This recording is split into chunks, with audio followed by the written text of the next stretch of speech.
Magpapatuloy ang istorya kung saan nagsasaad si Miss Han na ang problema raw na yun ay di kayang masolusyonan ng isang ordinaryong tao lamang. Nang nagmungkahi si Wu Swang na paano raw kaya natawagan nila ang mga pulis upang pumunta ang kanilang mga gwardya para ang kanilang gwardya na ang umasikaso sa mga assassin. Sa narinig ay naisip ni Miss Han na gagana raw ang sinabi nito. Pero naisip ni Wu Swang na kung sila raw talaga ang balak na patayin ng mga assassin ay dapat raw na dumikit sila sa bida dahil yun raw ang pinakaligtas na paraan sapagkat cultivator raw ang ating bida na magagawa silang protektahan. Pagtapos ay lilipat ang eksena sa isang lugar kung saan nakatanggap ng tawag ang matanda na ang Ye family nito ay inaatake sa Tianmin City. Sa narinig ay agad ito na nag-utos na maglagay sila ng pressure sa authorities ng Tianmen dahil di raw nila maaari na pabayaan lamang ang nangyari. Sa utos nito ay agad naman na nagpakita ng pagsang-ayon ang lalaki na nasa likod nito. Pagtapos ay nagsaad pa ang matanda na magpadala raw sila ng maraming gwardya para protektahan ang dalawa sa Tianmin. Pagtapos lilipat ang eksena sa bida na gumagawa ng isang bagay sa kwarto nito na sasabi rin nito na maganda raw na gumamit siya ng pera para makapag-install ng supercomputer sa kanyang kwarto dahil kung hindi raw ay magiging mahirap talaga ang mga bagay-bagay at gusto raw niya na makita kung ano ba ang dark web. Maya-maya ay nahanap na rin ito ang kanyang hinahanap at nakita nito na ang mga assassin na balak pumatay sa kanya ng nakaraan ay may 79% na magagawa ang misyon kung kaya na siya ay nabigla. Pagtapos nakuha pa ng atensyon nito na ika-36 sa buong mundo ang mga assassin na yon pero di naman raw ganun kagaling ang mga yon gaya ng inaasahan. Dagdag pa nito na dahil raw naroon na siya ay hahanapin na niya kung sino man ang taong gumawa at nagsampa sa kanya ng ganung bounty. Maya-maya ay nakita na nito ang kanyang sarili na may bounty pero nagtataka siya dahil kulay gray ang larawan. Ibig raw ba na sabihin nun ay kapag di nagtagumpay ang misyon o nagtagumpay. Pagtapos makikita ang sulat na gulat na di nagtagumpay ang mga magagaling na assassin na papatay rito mukhang ang 200 milyon raw pala talaga ay di madali at magiging problema raw talaga ang bida at ang balita raw niya patungkol sa bida ay isa lamang ito na mayaman pero mukhang marami raw itong sekreto. Pagtapos ay biglang umiilaw ang itaas ng bounty ng bida na labis nito na pinagtaka kung bakit raw ba na umiilaw ang bagay na nasa itaas. Pagtapos nakita nito na ang grupong may pangalan na Bloody Rose ang tumanggap ng misyon. Sa nakita ay agad na tinignan ng bida ang impormasyon ng Bloody Rose at kanyang nakita na labis na mas magaling ito kesa sa isa na may 100% na magtatagumpay at panglima sa mga pinakamagaling na assassin sa buong mundo. Sa nakita ay nakaramdam ng takot ang bida sapagkat ikalima raw yun sa pinakamagaling sa buong mundo. Gusto raw niya na makita kung sino ba ang nag-hire sa mga ito. Pagtapos ay lilipat sa isang lugar kung saan nababahala ang mga tao sapagkat ang permission raw ng admin ay nakuha ng iba sa di malamang dahilan kung kaya na kailangan raw nila na protektahan yon. Nang nagsaad naman ng isa na kalimutan na raw ang pagprotekta kailangan na raw nila na putulin ang network cables. Sinagot siya ng isa na di raw ngayon ang tamang oras at ang pagputol raw ng cables ay di makakatulong sa kasalukuyang sitwasyon. Habang ang isa naman ay napapasabi na lang na napakalakas raw ng hacker na kanilang nilalabanan di raw kaya na ang siya ang kalaban nila sa ngayon. Sinagot siya ng kanyang kasama na di raw pwede na magawa sa kanila ng siya yun di raw makakalagpas ang mga yun sa firewall nila. Nang matigilan ang mga ito nang sumigaw ang nasa likod nila na masama raw ang nangyayari gusto raw na makita ng hacker ang kanilang mga impormasyon. Sa narinig ay buo na ang desisyon ng isa na tawagan na ang kanilang founder kahit na magalit pa ito sa kanila kailangan na nila na gawin. Sa narinig ay nagsaad ang isa na kailangan na raw nila na umalis sa lugar kung hindi ay matatanggap nila ang galit ni Mr. X at ang pinakamagaling na assassin sa buong mundo. Sa kabilang banda ay halos mabaliw na ang isa na nagtatanong kung sino raw ba ang hacker na kanilang kalaban, sino raw ba ang nasa likod nito. Nang babalik ang eksena sa bida na napapasabing malapit na raw siya na di magtagumpay gaya raw talaga ng inaasahan sa pinakamagaling na hacker sa buong mundo, malapit na raw ng mga ito na matrack ang lokasyon niya pero maswerte raw sapagkat mayroon siyang supercomputer kung kaya na di nagtagumpay ang mga ito. Sa susunod raw ay bibili na siya ng kanyang pribadong satellite upang di na siya mapahamak pa. Nang matigilan naman ito nang biglaan na lang na siya ay nawala sa dark web kung kaya naisip nito na inalis raw siya ng mga hacker sa site. Pero kahit ganun raw ay kailangan niya na makita ang mga impormasyon na nakuha niya sa mga ito pagtapos ay binuksan na nito ang mga files na kanyang nakalap at agad na sumambulat sa kanya ang napakaraming files. Nang nagsaad ang bida na ang gusto raw na pumatay sa kanya ay tinatawag na DTSS, nag-register sa site 10 taon ang makalipas, kung kaya sigurado raw na matanda na ang nilalang na yun sa ngayon. Pagtapos naisip niya ang mga taong may galit sa kanya, kung kaya nabahala siya dahil talagang gusto raw ng mga ito na mamatay siya, malamang raw na Chinese ang gumawa nito. At nag-hire raw ng mga assassin ng mga ito para pumatay ng 2 tao, at talagang mahihirapan raw siya na malaman ang identity ng mga ito sa kasalukuyan. Maya-maya ay nabigla ito nang may nakita siya na kung ano, nakita niya ang files ng mga assassin, kung kaya nasabi niya na talagang may files raw pala ang dark web sa lahat ng kanilang assassin. Mukhang ang dark web raw pala talaga ay isang kakaibang grupo. Pagtapos ay tinignan nito ang files ng Bloody Rose na pangkat, sapagkat yun ang tumanggap ng misyon na patayin siya. Pero nabigo ito na makita ang nasa loob sapagkat walang laman ang files, kung kaya nagtaka na lang siya kung bakit ganun. Nasabi pa nito na nawala na raw ang impormasyon patungkol sa Bloody Rose at ang impormasyon raw patungkol sa pagiging rank 5 nito na pinakamagaling na assassin sa buong mundo ay nawala na rin. Kung ganun na ang pangkat raw pala na yun ay talagang makapangyarihan, pero baka raw na may nasa likod ng mga ito na may kakayahan na tanggalin ang impormasyon ng ganun-ganun lang. Pagtapos naisip ng ating bida na paano raw kaya na gumawa rin siya ng sarili niyang dark web upang labanan ang mga ito. Nang matigilan ito nang dumating si Wang Mengmeng na inaya ng pagkain ng ating bida, at sa nangyari ay agad na pinatay ng bida ang monitor upang di mapakita sa kanyang kapatid. Sa nangyari ay nagtaka si Wang Mengmeng na nagtanong kung bakit raw ba na pinatay ng bida ang computer nito sa oras na pumasok siya sa loob ng kwarto. Sinagot siya ng bida na wala lang raw talaga.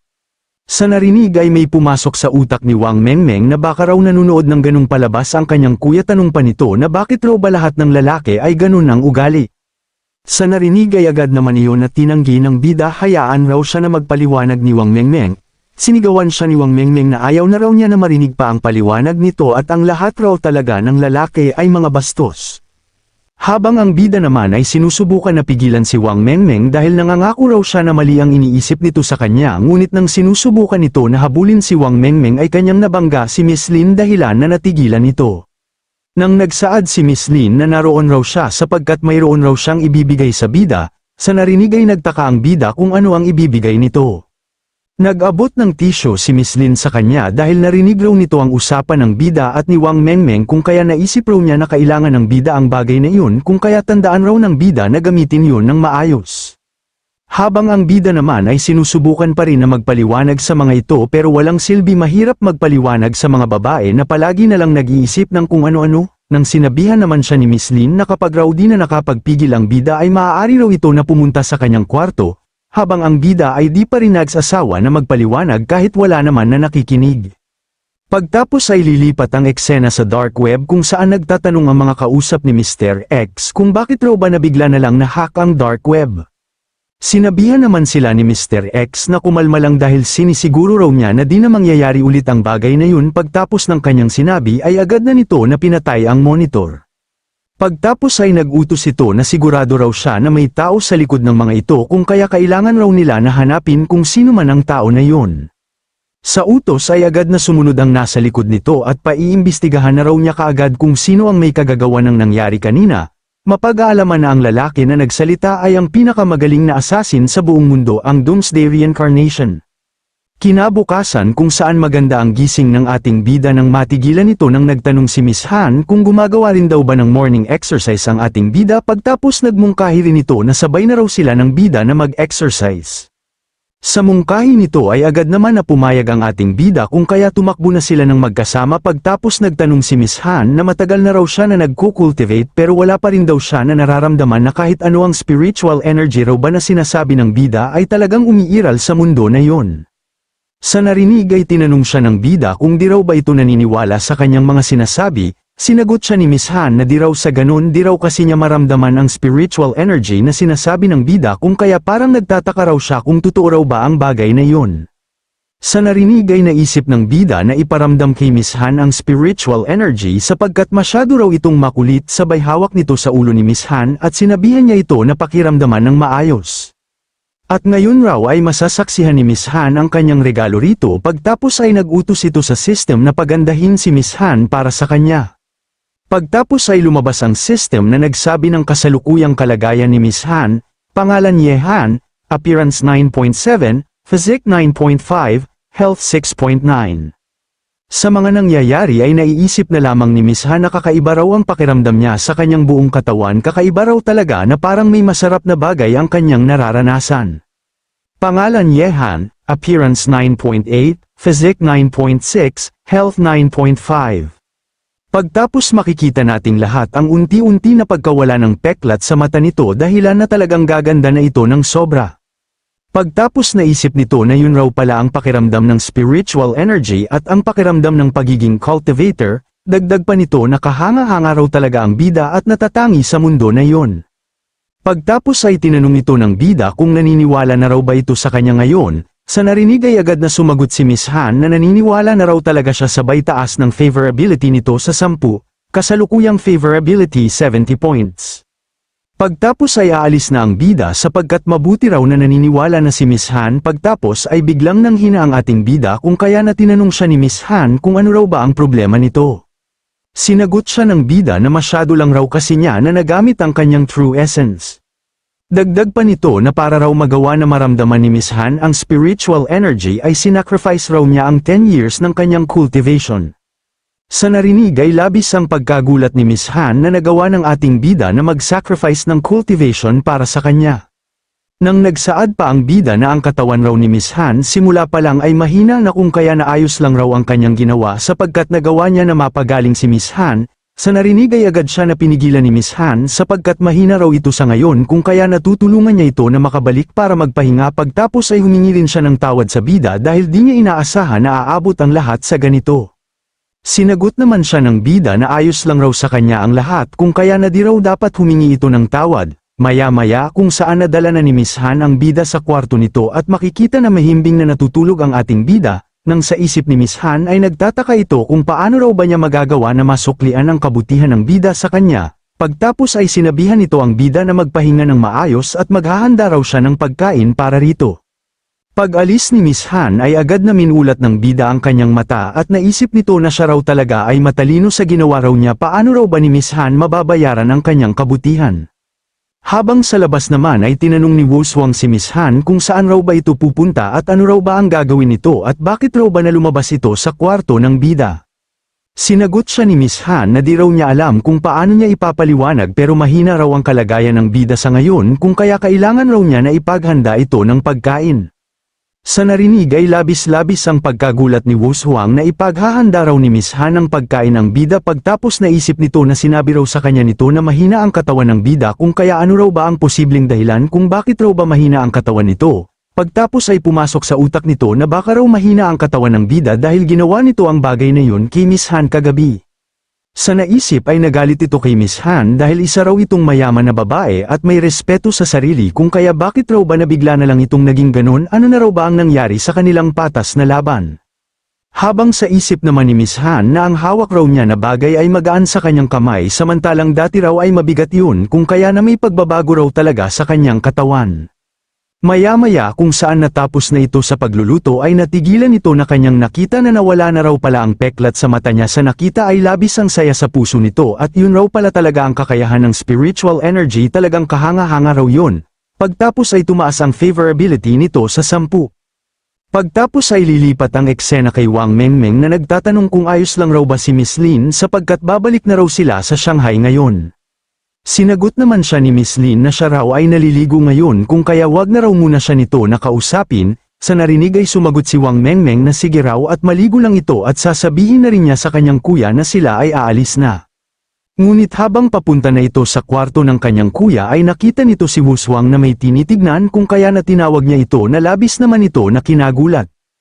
Nang nagtanong si Wang Mengmeng kung ano raw ba ang ginagawa nito at pinanunood nito si Miss Han na nagluluto. Sinagot siya ni Wuswang na pinagpapawisan na napadaan lang raw siya sa lugar. Maya-maya naman ay lumabas na sa lugar si Miss Han nang nabigla si Wang Mengmeng sapagkat nawala na raw ang peklat ni Miss Han sa muka at sobrang ganda na raw nito. Sinagot siya ni Miss Han na di na raw kailangan na sabihin pa yun ni Wang Mengmeng sapagkat maganda rin daw ito. Pero sinabihan naman ito ni Wang Mengmeng na ito raw ang pinakamaganda sa lahat. Habang sa isip naman ni Wu Huang ay nagagalit ito, malamang raw na maganda si Miss Han dahil may lalaki na nag-aalaga rito, pagtapos ay natigilan ito ng kanyang naisip na baka raw may kakayahan talaga ang isang cultivator na mapaganda ang isang babae, kaya raw pala na ginawa yun ni Miss Han sa bida na umabot pa sa puntong di na ito makakilo sa kama sa sobrang pagod, talagang mahilig raw ito na manamantala. Pagtapos ay nagtanong si Wang Mengmeng na may sekreto raw ba si Miss Han, sinagot siya ni Miss Han na tanungin na lang raw ni Wang Mengmeng sa kapatid nito. Habang sa isip ni Wu Huang na ang lakas raw ng karapatan ni Miss Han na sabihin pa ang mga bagay na yon, babalik kay Wang Mengmeng na nagtataka dahil ano raw ba ang kinalaman ng kanyang kuya sa sekreto ng pagganda nito. Sinagot siya ni Miss Han na tanungin na lang raw nito ang kanyang kuya sapagkat di raw niya masasabi. Sa narinig ay napuno na lang ng pagtataka si Wang Mengmeng sapagkat pinipilit raw talaga ni Miss Han ang kanyang kapatid. Pagtapos ay nagtungo ito sa kwarto ng kanyang kuya, ngunit nagtaka ito nang makita na wala sa maayos na kalagayan ang kanyang kuya, kaya tinanong niya ito kung ayos lang raw ba ito. Sinagot siya ng bida na ayos lang raw siya, habang nagsaad si Miss Han na naghanda raw siya ng makakain ng bida para maging maayos na raw ang pakiramdam nito. Sinabihan naman sila ng bida na ayos lang raw siya, nakaramdam lang raw siya ng lamig kagabi. Sa narinig ay naisip ni Miss Han na nag-sacrifice raw ng 10 taon ng cultivation sa kanya ang bida, pero di raw nito sinasabi sa iba ang tungkol rito, kung ganun na yun raw pala ang pakiramdam na maalagaan ng isang lalaki. Pagtapos ay tumaas ang favorability nito sa 5, kasalukuyang favorability 85. Nang lumipas ang ilang sandali kung saan nasa helicopter si Wang Mengmeng na sumisigaw na mamimiss raw niya ang kanyang kuya, dagdag pa ni Miss Lin na wag raw siyang kakalimutan na isipin ng bida pagtapos tuluyan na umalis ang mga ito. Sa pag-alis ng mga ito ay tinawagan ng bida si Ling Xuan at sinabi na mag-hire ng pinakamagaling na gwardya sa buong mundo para protektahan ang dalawa sa Shanghai. Sinagot siya ni Ling Xuan na wag raw mag-alala ang bida sapagkat siya na raw ang bahala sa lahat ng mga bagay-bagay.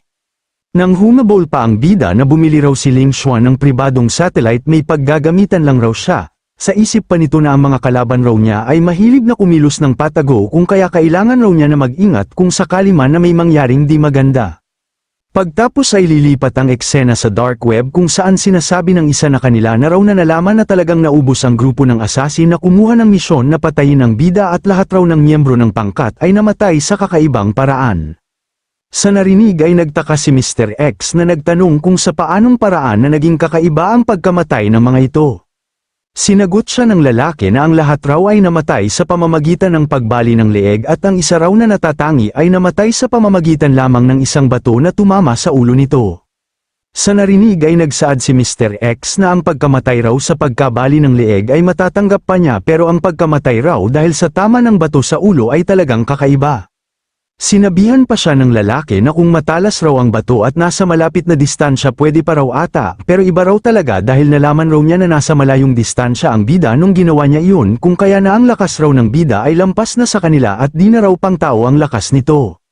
Sa narinig ay naging interesado si Mr. X at mukhang di raw pala talaga normal lang ang bida, pero ang lakas raw ng tao ay may limitasyon pa rin, kung kaya nahayaan na raw nila ang Bloody Rose ang gumawa ng trabaho na pagpatay sa bida at sigurado raw siya na mamamatay na ang bida sa kamay ng Bloody Rose.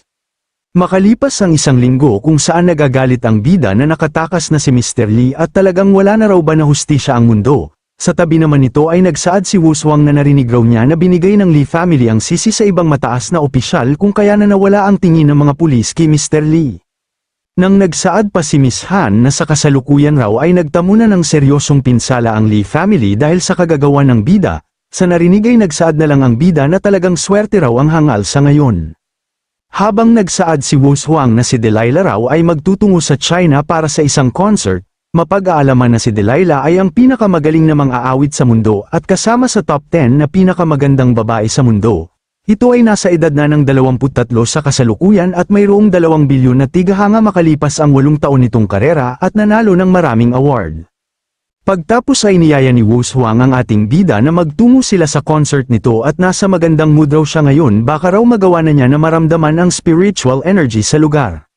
Sa narinig ay naisip ng bida na 1 linggo na raw ang makalipas pero wala pa rin daw na ginagawa na kahit ano ang Bloody Rose, at kung pupunta raw siya sa concert ay baka raw nasamantalahin na ng Bloody Rose ang pagkakataon. Pero sa kabila ng lahat ay pumayag na rin ang bida na magtungo sa concert na labis na kinasaya ni Wu Huang. Pagtapos ay mapag-aalaman na kaya pala masaya si Wu Huang sapagkat may oras na raw siya na makasama ang bida ng siya lang at walang iba. Ngunit agad na nawala ang kasiyahan nito nang nagsaad si Miss Han na sasama rin daw siya. Kung kaya na nagsaad si Wu Huang na di raw yun pwede dahil sa pagkakaalam raw niya na ayaw ni Miss Han ang mga concert. Sinagot naman siya ni Miss Han na gusto raw niya na magtanong sa bida ng patungkol sa cultivation. Sa narinig ay kahit nalabag sa kanyang loob ay wala naman siyang magagawa kundi ang pumayag, sa isip pa nito ay ito ay naiinis sapagkat napaka-greedy raw ni Miss Han at ayaw raw nito na bigyan siya ng tsansa kahit na isang beses lang. Habang sa isip naman ng bida ay nagsasabi ito na kakaiba raw talaga ang mga babae kagahapon raw ay magkaibigan pa ang mga ito pero ngayon parang magkaaway na raw ang dalawa. Pagtapos ay natigilan ng ating bida nang maisip niya na may posibilidad raw na ang babae na magtatanghal ay kabilang sa Bloody Rose dahil wala naman raw na nagsabing di ito pwede na maging assassin porket sikat na babae pero ang target raw ay nasa concert at ito raw ay magtatanghal sa stage kung kaya na di raw ito ang assassin. Makalipas ang ilang oras kung saan nakarating na ang bida sa lugar kung saan magaganap ang concert ng babae kung kaya na nagstay muna sila sa hotel. Nang sumigaw ang bida sapagkat may kumakatok sa kanyang pinto at nagtanong kung sino raw ba yun. Sumagot ang nasa labas na siya raw si Wu Huang tanong pa nito na maaari raw ba niya nakausapin ang bida. Sa narinig ay binuksan ng bida ang pinto makikita si Wu Huang na nakasuot ng kaakit-akit na damit at mukhang alam na natin ang balak nito. Samantala nagtanong ang ating bida kung ano raw ba ang kailangan sa kanya ni Wu Huang. Sinagot siya ni Wu Huang na bawal raw ba niya na bisitahin ang kuya kapag gusto niya dagdag pa nito na di pa rin daw ba naiintindihan ng bida ang nararamdaman niya para rito. Nang sinabihan naman siya ng bida na ang pagtawag raw sa kanya ng kuya kahit na mas matanda ito ng 1 taon ay di maganda. Sa narinig ay sinabihan siya ni Wu Huang na nakakainis raw ang bida, sa isip pa nito na maaari raw na masyadong mabilis ang mga bagay-bagay pero kapag di raw niya ginawa sa bida ngayong gabi ay si Miss Han na raw talaga ang mananalo sa puso ng bida. Habang nagsaad naman ang ating bida na kung wala na raw nasasabihin si Wu Huang maaari na raw itong umalis. Ngunit hinawakan naman ni Wu Huang ang legs nito na sinabing itigil na raw ng bida ang paglalaro sa phone tanong pa nito na ang paglalaro raw ba sa phone ay mas gusto pa ng bida kesa sa kanya. Sa narinig ay namumula na naisip ng bida na nakainom raw ba ng kakaibang gamot ang babae na iyon bakit raw ba nabigla na lang na naging ganun ang ugali nito nang biglaan, nang matigilan ang dalawa nang may kumatok sa pinto dahilan na nagalit si Wu Huang sapagkat ayaw raw nabigyan siya ng oras para sa bida. Makikita na nasa labas si Miss Han nang binuksan ng bida ang pinto ay nakita nito si Wu Huang sa loob kaya tinanong niya ito kung bakit ito naroon. Sinagot siya nito na nagpunta lang raw siya dahil ang ticket raw para sa concert ay ubos na kung kaya nakapag gusto raw nila na makapunta sa concert kailangan raw nila na kumuha ng ticket ngayon na. Sinabihan naman sila ni Miss Han na huwag mag-alala dahil siya na raw ang bahala makakakuha raw siya ng ticket sa unahang bahagi. Nang nagsaad ang bida na dahil raw ayos na ang ticket ay magpapahinga na raw siya at gusto rin daw niya na lumabas bukas ng siya lang kung kaya na magpahinga na rin daw ang dalawa. Sa labas ay nagtanong si Wu Huang kung bakit raw ba nahinanap ni Miss Han ang bida, sinagot siya nito na patungkol lang raw sa cultivation ang dahilan. Sa narinig ay naisip ni Wu Huang na sinungaling raw si Miss Han kakatapos lang raw nila na mag-check-in sa hotel tapos nagtungo agad dito sa bida at kung di raw siya mas maaga na dumating ay sigurado raw na naisahan na naman siya ni Miss Han. Dagdag pa nito na maghintay lang raw si Miss Han sapagkat siya raw ang mananalo sa puso ng bida. Kinabukasan kung saan mag-isa ang bida at nasa Yanjing University siya naisip nito na noon raw ay sa larawan lang niya nakikita ang bagay na yun pero ngayon raw ay may kakayahan na siya na makapunta. Ngunit nang kukuha na ito ng larawan ay tinawagan siya ni Miss Han kaya tinanong niya ito kung bakit ito tumawag sa kanya. Sinagot siya ni Miss Han na nakakuha na raw siya ng ticket at mamayang 7 PM raw ang concert kung kaya siguraduhin raw ng bida na magpunta ng mas maaga sapagkat kailangan raw nila na makapasok sa lugar ng 6 PM pa lang.